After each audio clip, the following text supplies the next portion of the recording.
Of course, it's one of the stories we're looking at in the papers this morning. We're joined by John Nichol and Vicky Beeching. Good to see you. And it's all about yellow for Stephen Sutton today, isn't it? Look, the nearest thing I've got is my phone. Sarah James so already. Yes, that's dedication. Of course. You and the phone matching. But get yellow flowers or a yellow ribbon or a yellow phone, whatever you like this morning, and do something for Stephen. Be nice to someone. And his brave family, his brother Chris and his mum Jane, they're giving a thumbs up by the coffin yesterday at Lichfield Cathedral. Yeah. This is, I mean, it's sad, but I guess Stephen wouldn't want it to be. No, and his mum said that his wish was that they would put the fun into funeral, which is, it's not something that we ever really think of, but because it was actually his own desire, it seems appropriate to honour that. And I think he's just an incredible example of the power of a positive life and what can happen when you decide to overcome your circumstances. The Dean of Lichfield Cathedral said yesterday that he turned his cancer, his suffering, into a force for good, into a positive force to change society. 1,200 people walked through that cathedral and you know, gave thumbs up or spent a moment by his coffin. And to me, that just says we each have the power to transform all the difficult aspects of our lives into something incredible, and also use social media and the internet to spread that message and make a difference. I think, I mean, great personal courage, in actual fact, is what strikes me from that story. But the social media aspect, because well, you must remember, of course, that there are, sadly, hundreds of teenagers dying of cancer. It just so happens that we've focused in on Stephen. There's nothing wrong with that, but we focused in on Stephen to represent that suffering across the board. Well, but it's because of social media that we've done that. And, you know, I suppose one could say that the other 99 kids who'll die of cancer in the next few days or few weeks, whatever it is, we don't know about them, we don't hear about them, and their tragedy is a personal one, a lonely one for their family, but we know all about Stephen. But the good news with Stephen is that with that sort of more than £4.5 million when you add the gift aid, is that will help, you know, teenage cancer sufferers. Yeah. Well, so he knew that he couldn't be helped, so he just decided to help others, and it's quite an incredible journey when you think it's one teenager alone in their hospital room, knowing that, you know, they're not going to survive, and then just deciding to do something to help others. Yeah, and that he could be there on his smartphone, tweeting and updating his statuses. I mean, there's so many depressing stories, aren't there, about technology and the bad things it's doing. Ones we're going to cover even in a minute. And I think this one, to me, is a reminder that things can go viral for very good reasons, that we can just seize that technology and change society. Is there a sense with this, Vicky? I know it's to sort of quote an old hymn sort of thing, but the idea of death losing its sting, because as soon as Stephen died, that's exactly what I thought of. Yeah, that's funny you say that. I was thinking about that earlier. I think there is a sense that when you live a life that fully, the power of your life goes on. It sort of says to me that there is more to us than just flesh and blood. I mean, as they walk past his coffin, literally his legacy is to change and inspire all of those people. So, I don't know, to me that just thinks that actually death doesn't have to be the end at all. If you live your life really well, if you pour yourself into it and leave a powerful legacy, you know, you don't die, do you? You do live on, and that's what we're seeing. And it allows it to be a celebration, which is what they want today. Totally. Oh, well, look, Lichfield Cathedral is going to be open until 3 o'clock today, when the coffin's then moved off for a private family funeral. But I think I might try and get up to Lichfield today. It's not that far from right. And at 11 o'clock, we're supposed to try and do something good, positive, or give a thumbs up, whatever it is. Something simple, but something that he would like. To the Daily Mail, a shabby whitewash. Story, as you might expect, in every single paper today. So the Chilcot inquiry is still rumbling on years after it was meant to have finished. And it's the argument about whether Tony Blair, who was the then Prime Minister who took the country to war, his private letters, his private correspondence with George Bush, the US President, should be made public. Well, I understand what the families are concerned about. They want to know why their sons died. And you must remember that, yes, we lost so many hundreds of our guys and girls over there.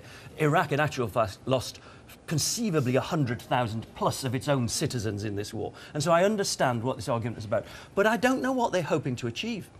What do they want to find out? We know that Tony Blair was absolutely behind George Bush in going to war. We know why George Bush wanted to go to war. And I don't agree with any of this, it was about oil or anything. George Bush wanted to send a message to the world that this sort of evil dictatorship will not be acceptable. Now, I happen to disagree with that because we deal with evil dictatorships all of the time, and it was a terrible mistake. It went so badly wrong. They got it so terribly wrong.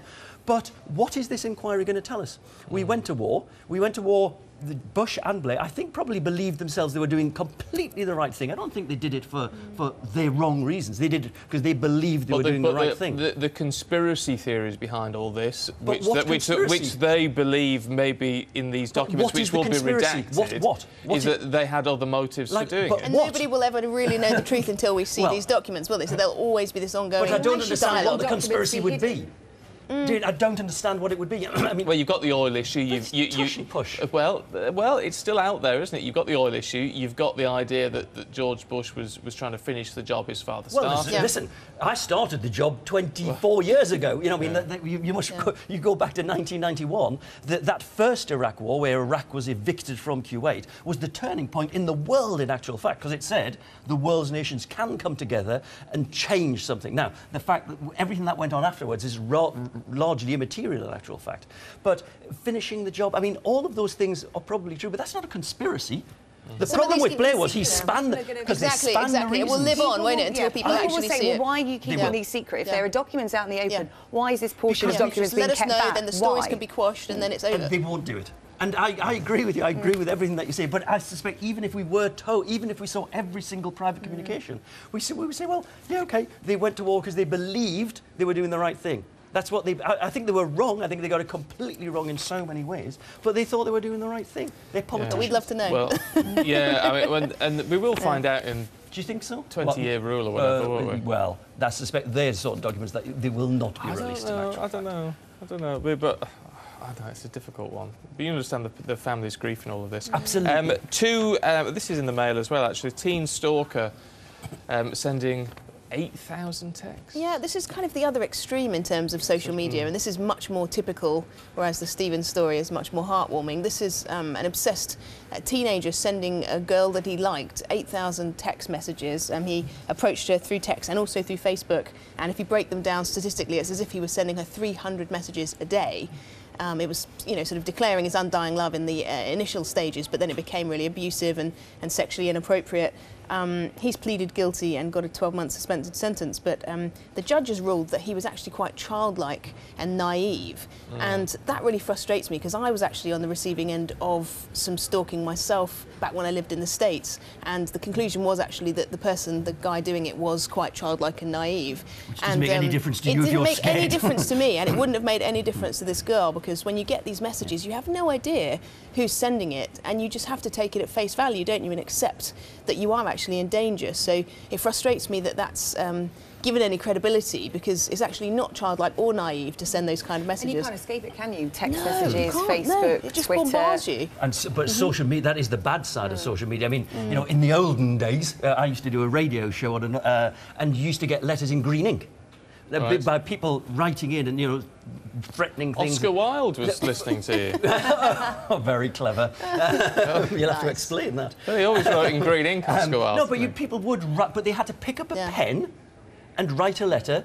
It's a lot slower, wasn't it? A lot more thoughtful. So you couldn't send 8,000 letters a day unless so people didn't do it that way. Now you can just send constant abuse via And the Twitter or anonymity, Facebook. I mean, I'd speak a lot about the good side of anonymity, because we do need to remember that too, but the bad side is it takes away that sort of normal social skill, doesn't it, of reading someone's face when they're just horrified and overwhelmed and want you to leave them alone. And for someone like that, who apparently is childlike and naive, you can just keep doing it and claim you didn't know. So many of these trolling stories, they don't understand what they're doing. They don't understand that, you would never do this face to face. But this is probably why they've started teaching about sort of social media etiquette in schools, haven't they? And quite rightly so. Because there's Hopefully a delay. that will fix things, because it's a skill that people need to realise that it's very, very serious. It's a brave new world that we're in. That's that in my idea, I tell you. We're going to take a short break. Back with more papers for you in just a moment. Stay with us. So we're looking at the papers with John and with Vicky. We all like a selfie, Vicky, don't we? But how about an Elfie? Absolutely amazing. So no real way of verifying whether this is completely accurate, but I want to believe this is true. So it's a zoo in the West Midlands, a safari park in Worcestershire, and this visitor pictured on the top left dropped his iPhone into the elephant enclosure. The keeper rescued it, got it back, and to his surprise, there was this picture, which he is alleging was an Elfie, an elephant selfie that the elephant managed to take somehow in kind of sniffing the phone, thinking it was food. What do you think? Do you think it's genuine? Could do. Who cares if it's genuine or it's a brilliant Friday story? It's an elephant. I love it. Yeah, anyone with babies or cats always knows that when they go back into their phone, It's like, there's what? a lot of Doing a It's selfie. great. It shows that selfies have gone viral beyond But that will go the viral. human That will race. go You know, viral. there's animals I now love it. joining in. I absolutely. Well, let's stick with an animal story, should we? It's on the same page of the Sun this morning. A poodle got a bit of a peeing poodle got a shock. Well, 2-year-old Scampy was going out on his evening walk with Ernest Reed, and as dogs do, I'm a dog owner, Steve, and my dog, he likes lampposts, posts, anything. That's fair enough. Basically, it's about hierarchy. So the higher you can get your wee up a wall. Really? Yeah. So it means no. That's why dogs do it. That's the pecking order. Sorry, it is the literal The and peeing figurative. The higher you can get your wee kind up of means you're degree the trajectory, the right. stronger dog because your pee is above everybody else's pee.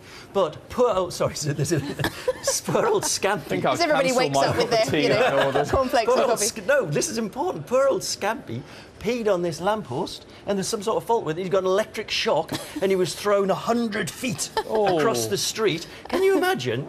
The electricity going through the lamppost. Yeah, John, that's enough detail on he's that. 18 now. It's, oh, the poor thing. I want to know if it affected his fur, whether it gave him like double strength poodle curls. It's like frazzled. He has got very Yeah. tight curls. It's like a great poodle afro. It's amazing. Scottish and Southern Energy said they were aware of the incident and they were looking at the electrics to make sure they were safe. But right. this is seriously, if a dog gets electrocuted by peeing on it, if you touched it, presumably that would happen as well.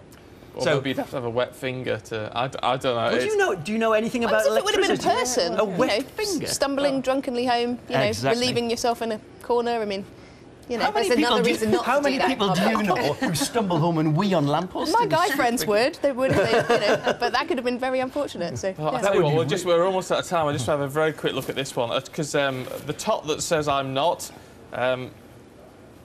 This is Kate. She's So had she a and dram, Will's, a wee they're in dram. Scotland, aren't they? And she tried some whiskey, and I just think it's incredible the scrutiny that this poor woman Yeah, comes under. very much. So apparently all these chat rooms, especially in the States, are thinking that she's pregnant, and one of these chat rooms has even reported that she's got morning sickness, which is ridiculous. And now they're saying that because she's drinking this, she's not. But Maybe she's it's craving whiskey. exactly, it could be for any reason. I feel like anything she does It may not either even be confirms whiskey. or denies things that just aren't even true. And she's put in a situation where she has to try it. What if she doesn't like whiskey? Exactly. That's awkward, and isn't she, it? You know, pulled the faces that she didn't like it. She did What well. we've learned from this is you spend too much time on the internet looking at chat rooms. And Yeah, this is possibly true. pair of you. Good to see you. Look, you're back in an hour, so we shall look forward to that. Let's get a quick check on the weather for you with Isabel.